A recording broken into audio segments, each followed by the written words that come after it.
ह्या कार्टीने तब्बल 3 चपला तोडलीत. काय सांगू शकत नाही तर स्वागत आहे तुमचं माझ्या आजच्या मिनी व्लॉगमध्ये. तर माझ्या कन्या रत्नाने पदार्पण केलं कारण कॉलेज म्हणूनसाठी ती कॉलेजला गेली. 2 दिवसांपूर्वीच गेली. मग काय ह्या ब्लाऊजचं राहिलेलं काम निपटवलं. थोडे स्टोन आणि थोडी लेस चिटकवली त्याला. आणि मग नंतर आमचं संध्याकाळचं ठरल्याप्रमाणे भजनाला गेलो. भजनाला गेल्यानंतर मन अगदी प्रसन्न होऊन जातं बरं का. थोडेसे गमती होतच राहते पण खरं तर हा प्राईम टाईम स्वतःसाठी असं मला म्हणावं वाटते. कारण भजन केल्यानंतर इतकं प्रसन्न वाटतं ना, म्हणजे मी ते शब्दात नाही सांगू शकत ते. त्याचा अनुभव घेतल्याखेरीज नाही समजणार आहे. आणि हे सकाळचं वातावरण खरं तर पाऊस खूप चालू झाला आहे. काय म्हणतात ना की 12 उन्हाळा आणि 4 दिवसाचा पावसाळा ती गत झाली. खूप भारी पाऊस झाला, सगळीकडे पाऊस झाला.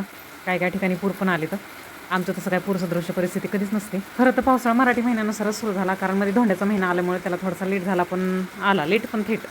तर भेटूया पुढच्या व्लॉगमध्ये.